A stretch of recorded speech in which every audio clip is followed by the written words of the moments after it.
목사가 되면 이 가족들도 사역자가 된다고 말들을 합니다. 근데 그거는 이제 가족들도 같이 일한다는 의미, 뭐 그런 의미에서도 있지만요. 사실은 설교에 등장하는 일로 사역을 감당하는 경우가 많이 있습니다.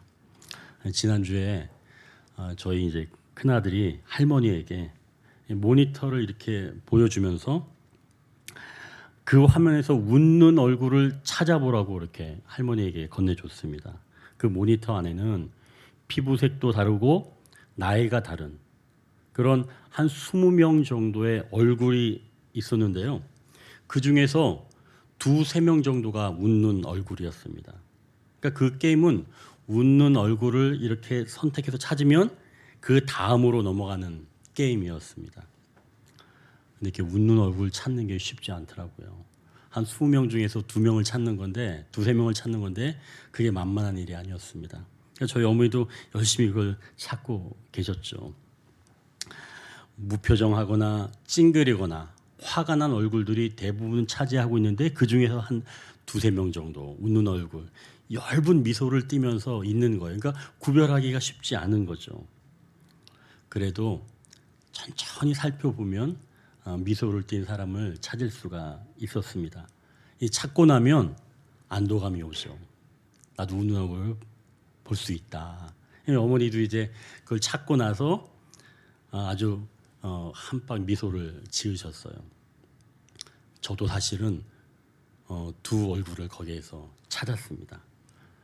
화면 속에서 찾은 게 아니라 저는 화면 밖에서 찾았어요. 바로 저희 아들과 어머니의 얼굴이었죠. 이 2 사람 나이 차이가 한 60년 좀 안 되게 차이가 나는데 어머니 그리고 제 아들의 모습 보니까 은근히 닮은 겁니다. 웃는 모습과 함께 그 닮은 모습을 찾았을 때 제 마음에 감사한 마음과 함께 기쁨이 몰려오게 되었습니다. 이렇게 닮은 모습을 발견한다는 것, 이건 분명 좋은 것을 떠올리라는 그런 사인인 것이죠. 우리가 누구를 닮았는지 알게 된다면 우리에게 참된 기쁨이 온다는 말씀입니다. 자, 이제 주보 첫 단락을 보십시오. 같이 한번 읽어볼까요? 우리는 하나님의 형상대로 창조되었다. 26절, 27절인데요.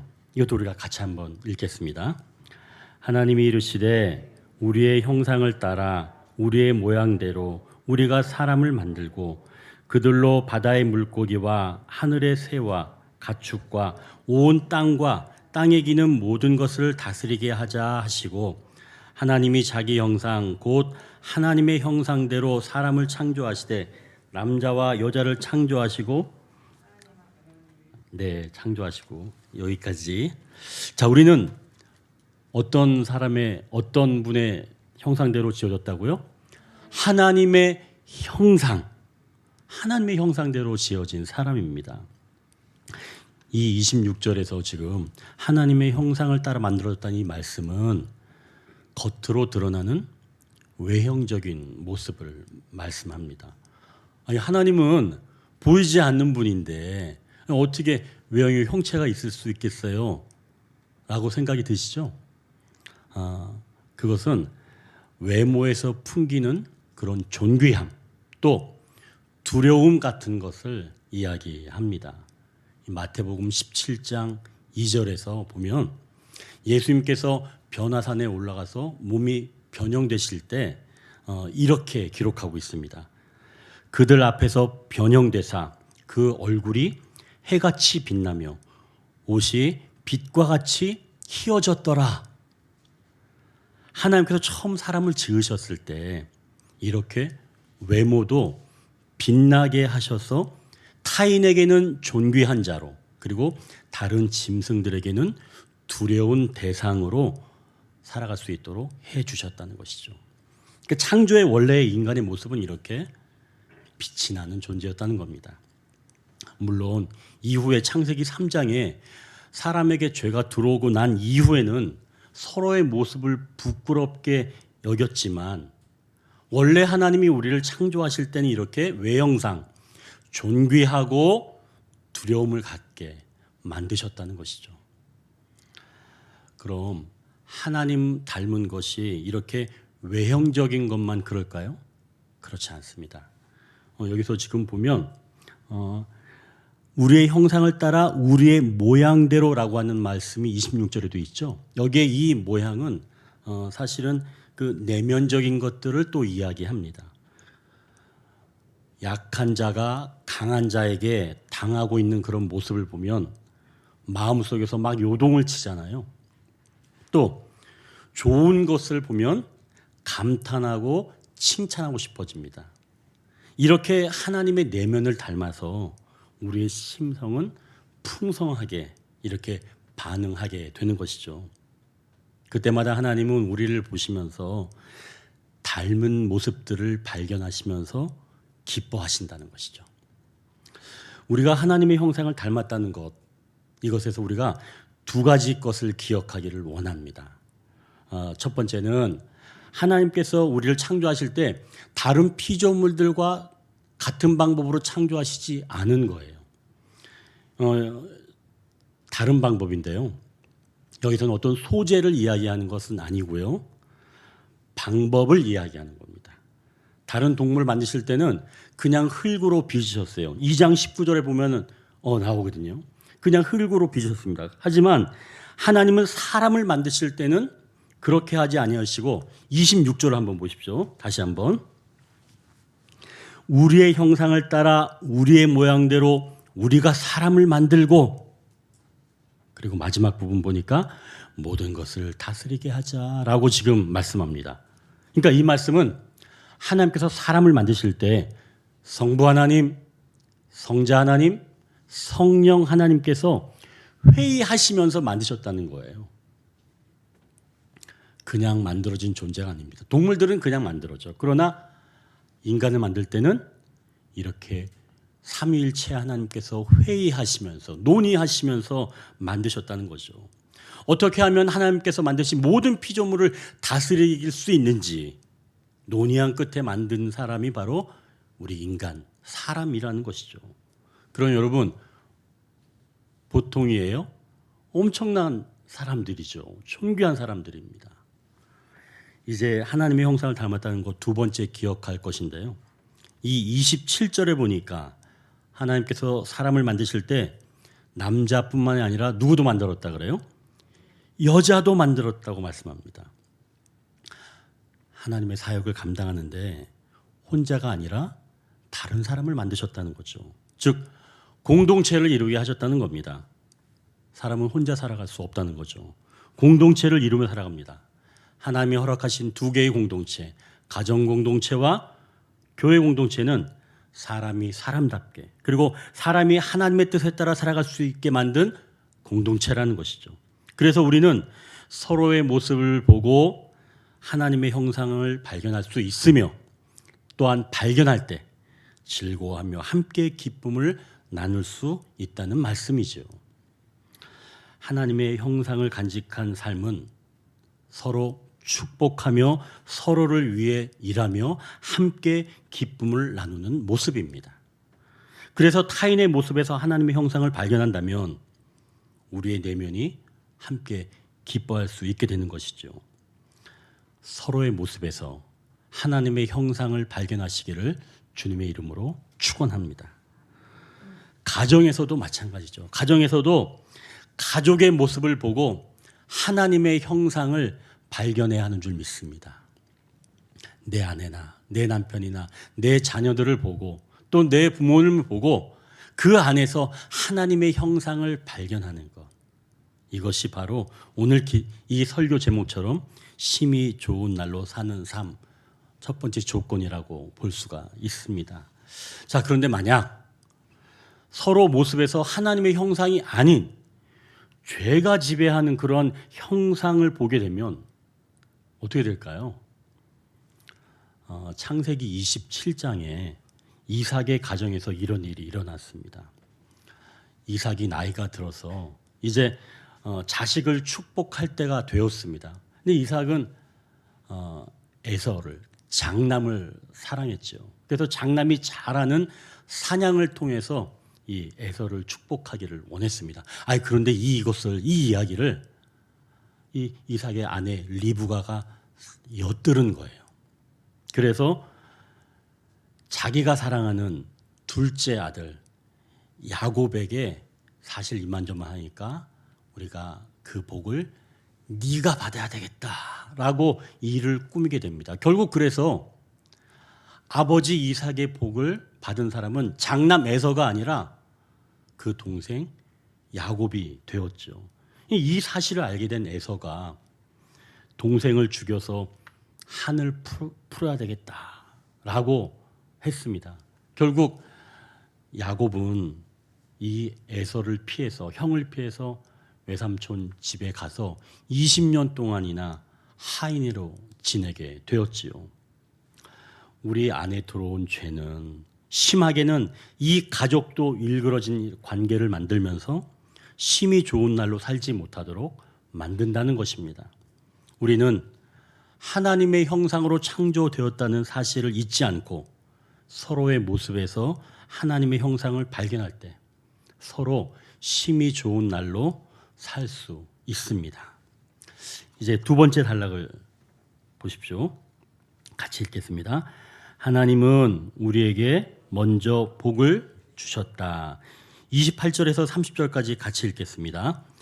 하나님이 그들에게 복을 주시며 하나님이 그들에게 이르시되 생육하고 번성하여 땅에 충만하라. 땅을 정복하라.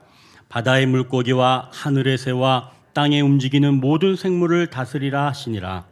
하나님이 이르시되 내가 온 지면에 씨 맺는 모든 채소와 씨 가진 열매 맺는 모든 나무를 너희에게 주노니 너희의 먹을거리가 되리라.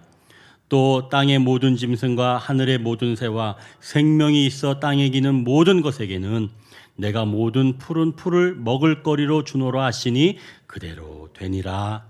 아멘. 여기서 하나님의 형상을 입은 자들에게 하나님이 먼저 주시는 아주 중요한 것이 있습니다. 28절을 보니까 하나님은 먼저 뭐를 주신다고요? 복을 주시며, 하나님은 일을 주시기 전에 복을 먼저 주시는 분이십니다. 일을 다 마친 자에게 복을 주신 게 아니라 일이 있기 전에 미리 복을 주신다는 거예요. 우리는 새로운 일을 맡거나 새롭게 시작할 때 힘이 필요하고 지혜가 필요하고 능력도 필요합니다. 그러나 그보다 우선할 것은 하나님이 주신 복이 필요하다는 사실입니다. 이 부분이 얼마나 중요한지 말씀에서 우리가 확인하기를 원합니다. 오늘 본문은 하나님께서 새로운 땅에서 번성하게 하고 다스리게 하고 먹을 것을 풍성하게 얻도록 주시는 복입니다. 하나님이 이처럼 새로운 삶을 살고자 하는 사람에게 복을 내려주시는데 성경 말씀 다른 부분을 보면 똑같은 패턴이 반복되는 것을 알 수가 있습니다. 창세기 9장 1절을 한번 여러분 빨리 한번 찾아보십시오. 창세기 9장 1절. 그리고 우리가 이것을 같이 한번 읽도록 하겠습니다. 창세기 9장 조금만 넘기면 나오죠. 창세기 9장 1절. 같이 한번 읽어볼까요? 하나님이 노아와 그 아들들에게 복을 주시며 그들에게 이르시되 생육하고 번성하여 땅에 충만하라. 아멘. 노아 시대 사람들이 죄악이 가득해서 하나님은 노아와 그 가족들로 다시 새로운 세상을 만드셨습니다. 그들이 노아의 방주에서 나오면서 생육하고 번성하기 이전에 하나님으로부터 받은 것은 말씀대로 살 수 있는 뭐라고요? 복입니다. 복. 어디 이뿐인가요? 창세기 12장에서 보면 똑같은 패턴으로 나옵니다. 거기에 하나님께서 하나님 나라 백성을 만드시고자 아브라함을 택하시고 아브라함에게 그 가나안 땅으로 들어가라고 하는 명령을 하시면서 그 전에 하신 말씀이 이렇습니다. 내가 너로 큰 민족을 이루고 내게 복을 주어 내 이름을 창대하게 하리니 너는 복이 될지라. 하나님께서 아브라함을 택하셔서 먼저 복을 주시고 심지어 그 복 자체가 되라고 말씀하십니다.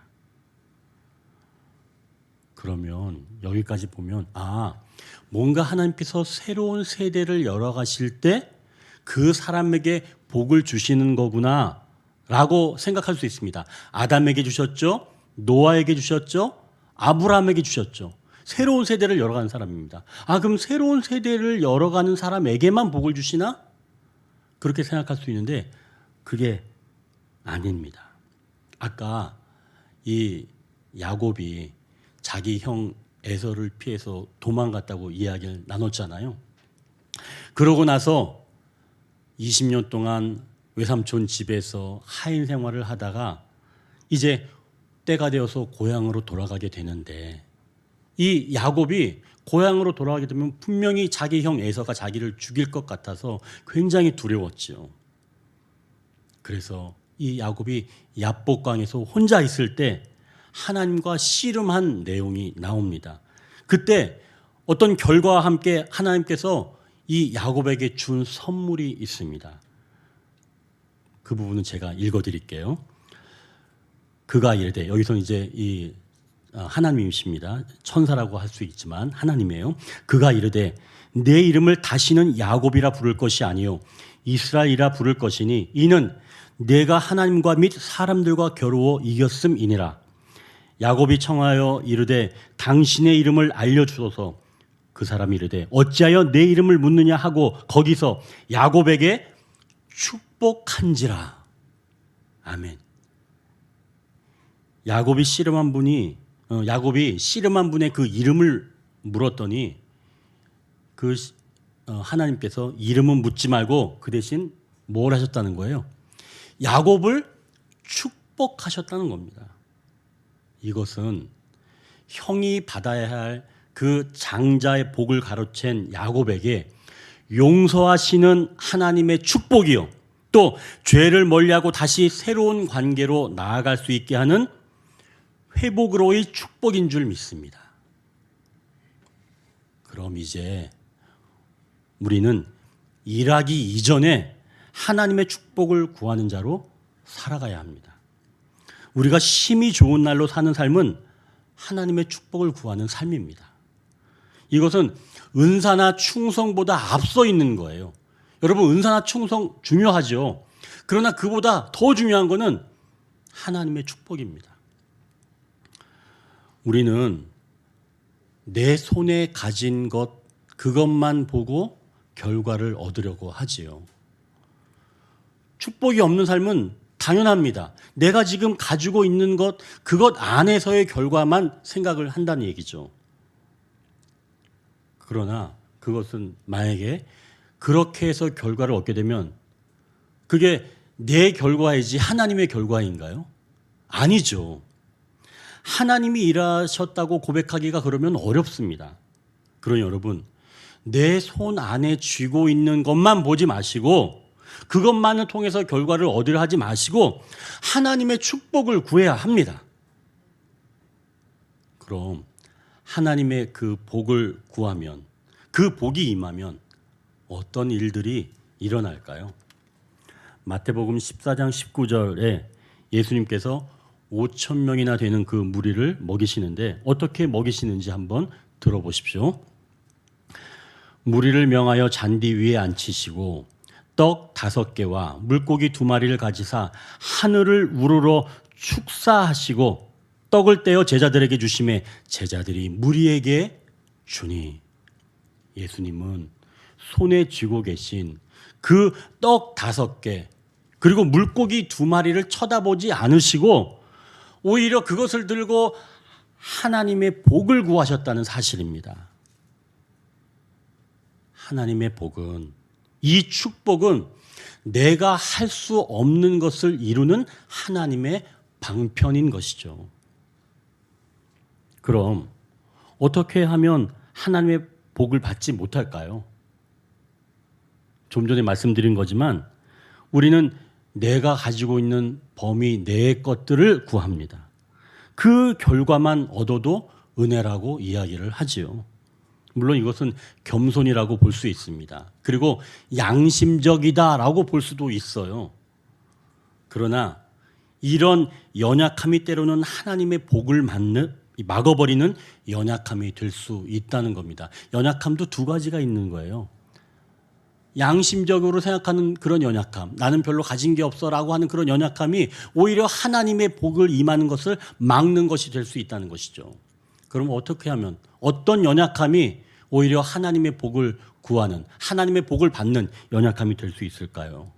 이런 기도 아니겠습니까? 하나님, 저는 연약하오나 하나님이 하시면 더 놀라운 일이 일어나는 줄 믿사오니 주여 저에게 복을 내려 주옵소서. 여러분, 이러한 연약함이 하나님이 임하시고 하나님이 복을 주시는 바로 그러한 연약함이 되시는 줄 믿습니다. 그러니 혹시 내가 복을 받고 있는 것은 아닌지 나를 살펴야 한다는 것이죠. 여러분, 먼저 하나님의 복을 구하십시오. 하나님의 복은 내가 가지고 있는 것으로 얻는 열매와 전혀 다른 차원의 열매를 풍성하게 얻게 하시는 줄 믿습니다. 좀 더 나아간다면 하나님은 아브라함에게 복의 근원, 즉 복 자체가 되라고 이야기를 하셨어요. 하나님께서 아브라함에게 복을 주신 게 아니라 너는 복이 될지라 이렇게 이야기를 하셨습니다. 그러니까 믿는 사람은 복 받은 사람인 것뿐만 아니라 복을 어떻게 할 수 있다는 거예요? 선언해 줄 수 있다는 겁니다. 복을 빌어주는 사람이 될 수 있다는 거예요. 타인을 위해 복을 빌 때 하나님의 복이 임하는 줄 믿습니다. 여러분, 자녀들에게도 훈계하기 이전에 축복하십시오. 그 삶을 축복하시고 하나 덧붙인다면 어제의 축복을 구하지 마십시오. 복은 더 상승해야 합니다. 새로운 복을 구하십시오. 더 넓은 복을 구하십시오. 더 깊은 복을 구하십시오. 그것이 바로 오늘 설교 제목처럼 심히 좋은 날로 사는 삶의 또 한 가지 방편입니다. 자, 이제 세 번째 단락입니다. 같이 읽겠습니다. 하나님이 지으신 그 모든 것을 보시니 보시기에 심히 좋았더라고 말씀한다. 이제 우리 31절 같이 읽을까요? 하나님이 지으신 그 모든 것을 보시니 보시기에 심히 좋았더라. 저녁이 되고 아침이 되니 이는 여섯째 날이니라. 아멘. 지금 이제 작고하신 배영순 교수님이 예전에 쓰신 칼럼에서 읽은 내용입니다.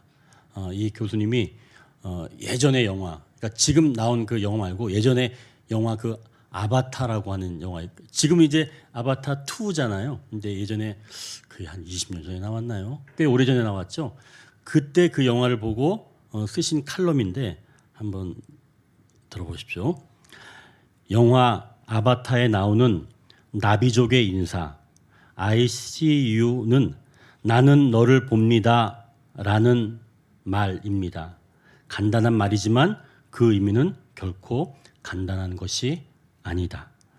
내가 너를 볼 때 너를 보는 것 같지만 사실 너를 보지 않는다. 또 보지 못한다. 내 욕심에 따라 보고 내 주관에 맞춰 보고 내 선입관과 고정관념으로 본다. 예를 들어 의사가 환자를 볼 때 환자라는 사람을 보지 않는다. 환자의 상처를 본다. 교사가 학생을 볼 때 학생을 보지 않는다. 학생의 성적을 본다. 기업체의 면접에서도 사람을 보는 것이 아니다. 그 회사에서 써먹을 수 있는 가치를 본다. 정치인들은 사람을 표로 본다. 가족관계에서도 마찬가지다. 나는 너를 보지 못한다. 부모는 내가 부모이니까를 전제로 자식을 본다. 자식도 내가 자식이니까를 전제로 부모를 본다. 또 내 자식, 내 부모라는 집착을 바탕에 깔고 본다. 도구적 관점에서는 나와 너는 공존할 수 없다. 너는 나의 도구일 뿐이고 나의 욕망 실현의 수단일 뿐이므로 거기에서 자연과 인간은 공존할 수 없다. 인간과 인간도 공존할 수 없다. 그러니 여기에서 나는 너를 볼 수 없다. 나와 똑같은 인간으로 너를 볼 수가 없는 것이다. 교수님이 이렇게 칼럼의 내용을 마무리하고 있습니다. 죄로 물든 세상. 인간들은 인간을 존재 자체로 바라보지 못한다는 것이죠. 그러나 오늘 본문 31절 이 말씀에서 하나님이 보시는 것은 죄로 물든 인간이 인간을 보는 것과는 전혀 다른 차원의 것입니다. 하나님께서 직접 창조하시고 각각 특색을 넣어서 만드신 그 피조물들을 존재 자체로 바라보고 계시는 거예요. 지금 하나님께서 피조물을 바라보실 때 이 피조물들이 어떤 일을 완성하고 난 뒤에 바라보신 겁니까? 아닙니다. 일을 시작하기 전에 바라보시고 지금 심히 좋았더라라고 말씀하신 거예요. 하나님은 우리의 존재를 바라보십니다. 우리가 일찍 일어나서 열심히 일할 때 심히 좋았더라라고 말씀하시는 것이 아니라 우리 자체를 보시며 심히 좋았더라라고 말씀하십니다. 나중에는 사람에게 죄가 들어와서 하나님께서 우리 인간과 사람과 함께 할 수 없게 될 때 이제는 친히 사람으로 오셔서 우리 존재 자체를 보셨다는 것이죠. 예수 그리스도가 말입니다. 그럼 오늘 이 설교 제목 심히 좋은 날로 사는 삶, 심히 좋다고 말할 수 있을 때는 바로 존재 자체를 바라보는 때입니다. 존재를 바라볼 줄 알아야 심히 좋은 날을 살아갈 수가 있다는 것이죠. 상대가 내가 원하는 삶을 살아서 심히 좋은 것은 아닙니다. 상대가 내가 원하는 그런 삶을 살면 나는 심히 좋을지 모르지만 그 사람도 심히 좋을까요? 아마 그 사람은 심히 좋지 않을 수도 있습니다. 타인이 항상 내가 원하는 대로 살아갈 수는 없는 거죠. 그런 관계는 올바른 관계도 아닙니다. 그 존재를 깊이 바라볼 때 내 안에서 기쁨에 넘치게 되는 줄 믿습니다. 아까 야곱이 복을 받은 후에 자기의 형 에서를 만나는 이 장면을 살피면서 이제 말씀을 정리하고자 합니다. 야복강에서 하나님의 축복을 받은 후에 이 야곱이 에서를 만나러 올라가거든요. 우리가 그 부분은 한 절씩 우리가 교독하기를 원합니다. 창세기 33장 3절부터 10절까지인데요. 길지만 그래도 굉장한 의미가 있으니까 우리가 한 절씩 나눠 읽기를 원합니다. 창세기 33장 3절에서 10절입니다. 창세기 33장 3절에서 10절까지 한 절씩 교독합니다. 제가 먼저 읽겠습니다. 자기는 그들 앞에서 나아가되 몸을 7번 땅에 굽히며 그의 형 에서에게 가까이 가니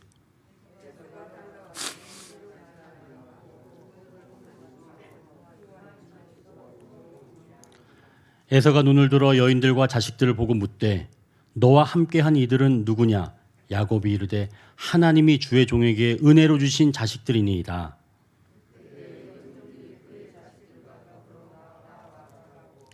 레아도 그의 자식들과 더불어 나와 절하고 그 후에 요셉이 라헬과 더불어 나와 절하니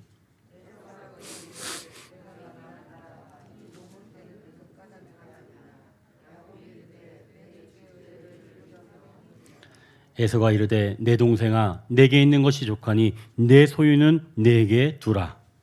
야곱이 이르되 그렇지 아니하나이다. 내가 형님의 눈앞에서 은혜를 입었사오면 청하건대 내 손에서 이 예물을 받으소서.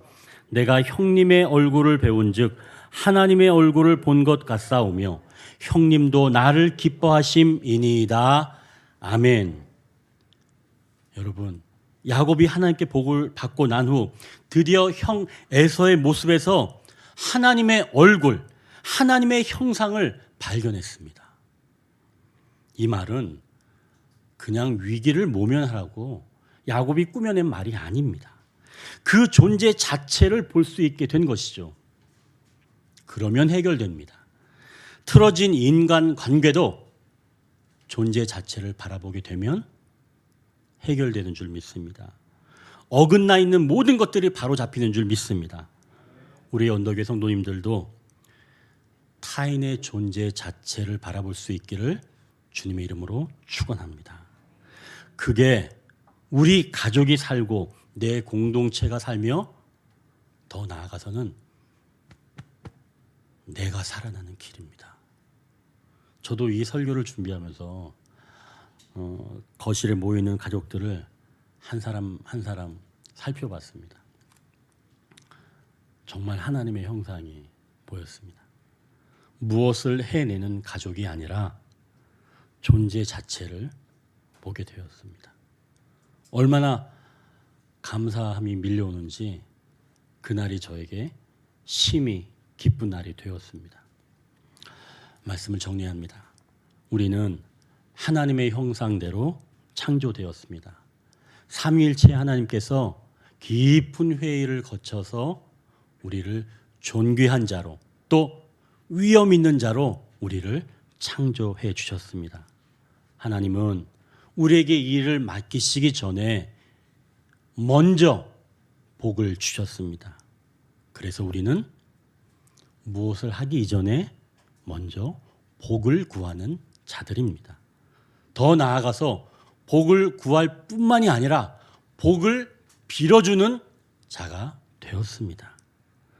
그러니 우리가 새로운 날들을 살아갈 때나 틀어진 관계가 있을 때나 하루를 열어갈 때에도 하나님의 복을 구해야 합니다. 그렇게 될 때 우리는 비로소 한 사람의 존재 자체를 바라볼 수 있는 영안이 열린다고 말씀합니다. 내가 복을 받을 때 비로소 눈이 열리게 되는 것이죠. 존재를 바라볼 때 심히 기쁜 날, 좋은 날이 될 수 있다고 말씀합니다. 올 한 해 하나님이 주시는 그 복을 받으시고 우리 가족, 우리 주변 사람들에게 하나님의 형상 그리고 존재 자체를 발견하시고 심히 좋았더라 라고 고백하면서 살아가시는 저와 여러분이 되시기를 주님의 이름으로 축원합니다. 기도하겠습니다.